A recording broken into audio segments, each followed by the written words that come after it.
Good morning student.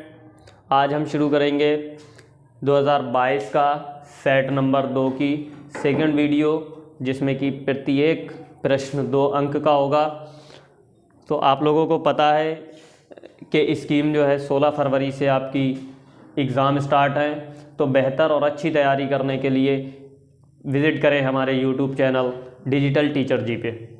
आइए तो हम चलते हैं पहले प्रश्न की तरफ, जो कि पहला प्रश्न है हमारा।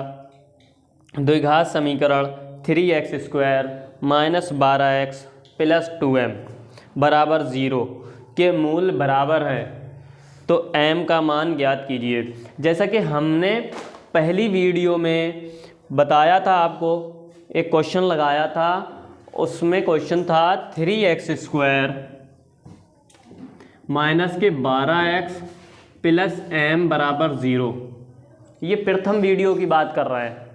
पिछली वीडियो में ये प्रश्न लगाया था, इसमें भी मूल बराबर थे, तो हमें m का मान निकालना था। बिल्कुल सेम प्रश्न है। 3x²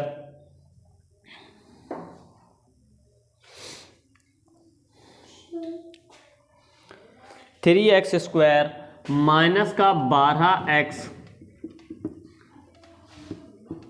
प्लस 2m बराबर 0। तो प्रश्न में फ़र्क क्या है? वहाँ पे सिंगल m था और यहाँ क्या है? Double m। यहाँ पे भी m का मान निकालना है जब द्विघात समीकरण के मूल बराबर है। वहाँ पे भी m का मान निकालना था जब द्विघात समीकरण के मूल बराबर थे। तो चलते हैं हम प्रश्न की तरफ। a बराबर क्या है हमारे पास? 3। b बराबर क्या है? -12। c बराबर कितना है? 2m। तो जब प्रश्न के मूल बराबर हैं, द्विघात समीकरण के जब मूल बराबर हैं, तो हम क्या करेंगे?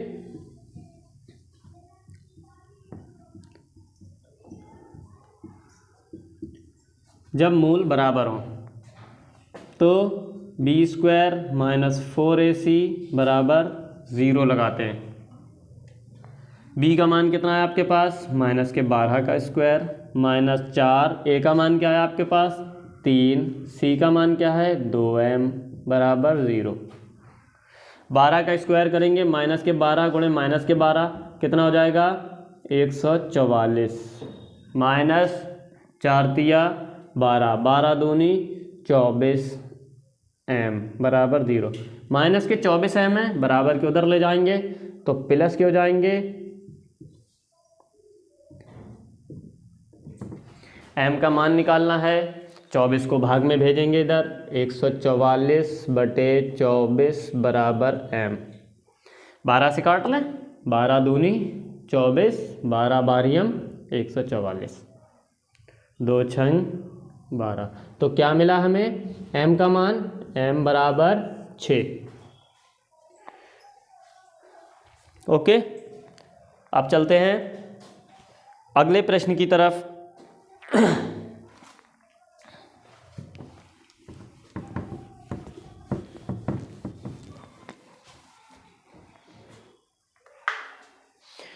अगला प्रश्न लिया गया है ट्रिग्नोमेट्री से, चैप्टर नंबर 8, एक्सरसाइज नंबर 8.2 से।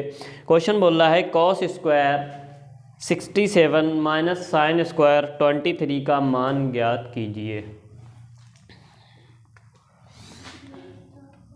cos² 67 - sin² 23 का मान ज्ञात कीजिए।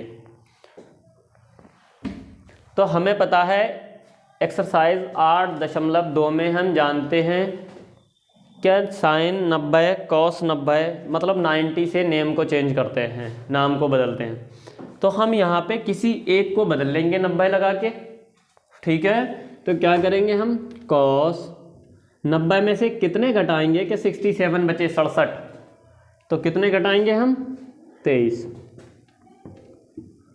Minus sin² 23।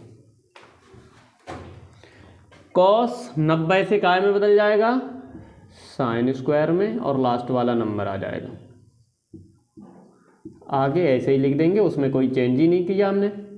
sin² 23 minus sin² 23, minus plus cut जाएगा, तो मान क्या निकल के आया? 0। इसी प्रकार से फ्रेंड्स चलते हैं अगले प्रश्न की तरफ। और अगला प्रश्न है, एक त्रिभुज के आधार की लंबाई 14 सेंटीमीटर एवं ऊंचाई 7 सेंटीमीटर है, त्रिभुज का क्षेत्रफल ज्ञात कीजिए।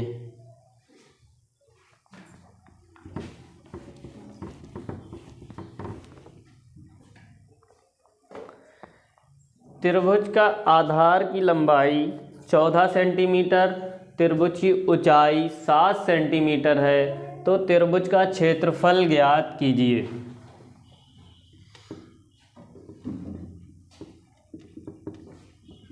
आधार 14 सेंटीमीटर, ऊंचाई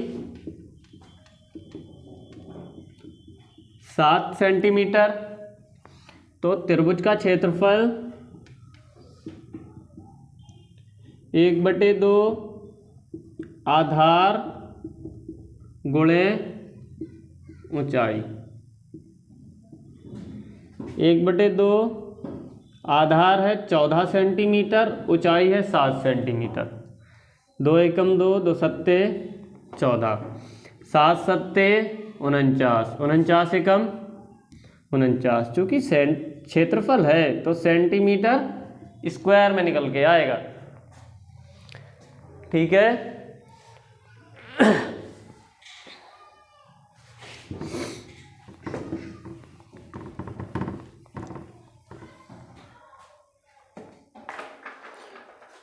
इसी प्रकार से चलते हैं फ्रेंड्स अगले प्रश्न की तरफ। और अगला प्रश्न देखेंगे क्या दिखाई दे रहा है हमें।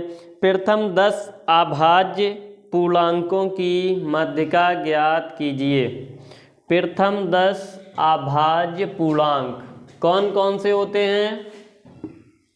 1, 2, 3, 5, 7, 11, 13, 17, 19, 23, 10 चाहिए। 1, 2, 3, 4, 5, 6, 7, 8, 9, 10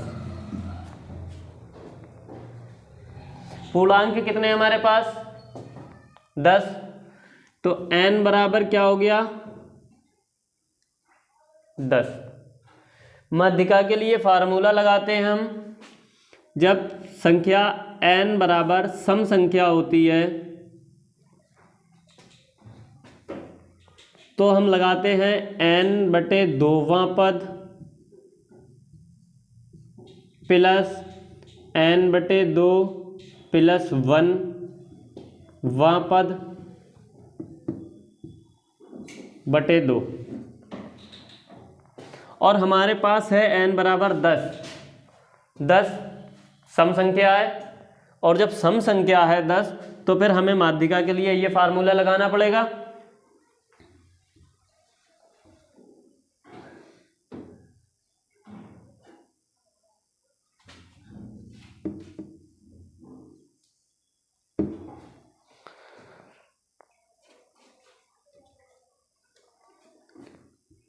तो n का मान कितना हमारे पास?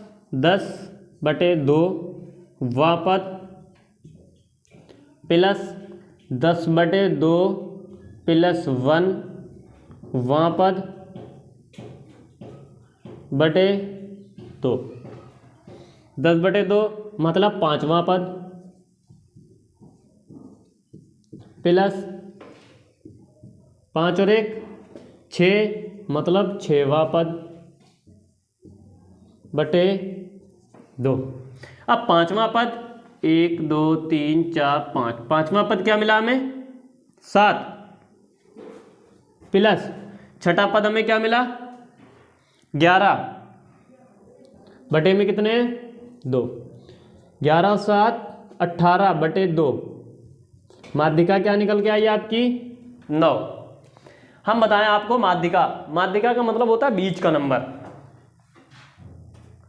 Mid point. तो अब हम ये देखते हैं, तो हमने यहाँ से 5 इधर छोड़ दिए और 5 इधर छोड़ दिए, बीच में कुछ मिला क्या हमें? नहीं।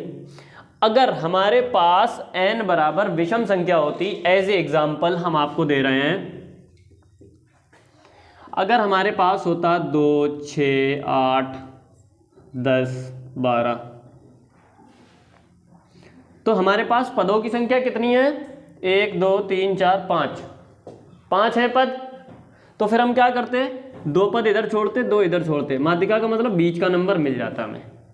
तो हम डायरेक्ट लिख सकते थे माध्यिका हो गई हमारी 8। लेकिन यहाँ पे हमारे पास 10 पद हैं, तो 10 पदों के लिए हमें क्या करना है? अगर हम 4 इधर से छोड़ते हैं और 4 इधर से छोड़ते हैं तो हमारे पास बीच में 2 पद मिले। अब उन दोनों को जोड़ के हमें क्या करना है? आधा करना है, क्योंकि ना तो ये बीच में आ रहा है और ना ये बीच में आ रहा है, और दोनों बीच में आ रहा है। ठीक है, तो हमें माध्यिका निकालनी है। तो आसान कब होता है? जब हमारे पास n बराबर पदों की संख्या जो है वो विषम होती है, तब माध्यिका निकालना आसान होती है।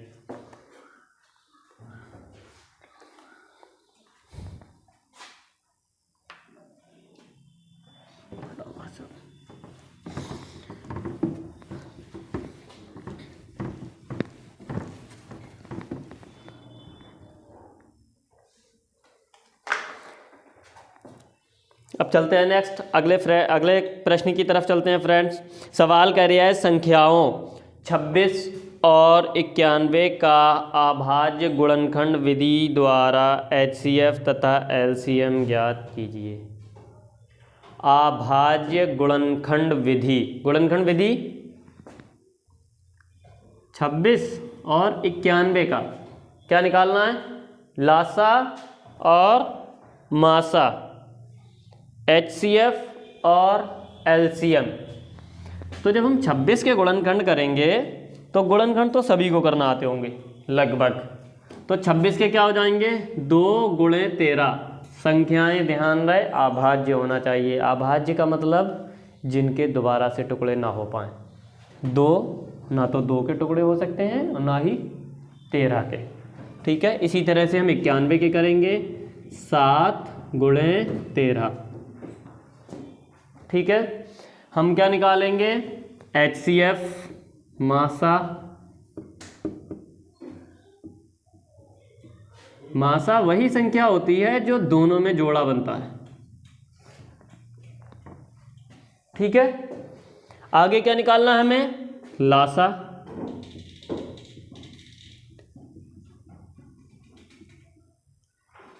सबसे पहले हम उन नंबरों को लिखते हैं जिनका जोड़ा बनता है, उसके बाद उन सब को लिख लेते हैं जिसका जोड़ा नहीं बनता है। ठीक है,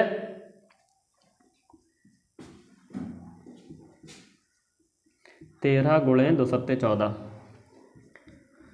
14 तिया 42 की 2 हासिल लगे 4, 14 एकम 14, 4 18। ये निकल के आया आपका मासा और ये निकल के आया आपका लासा।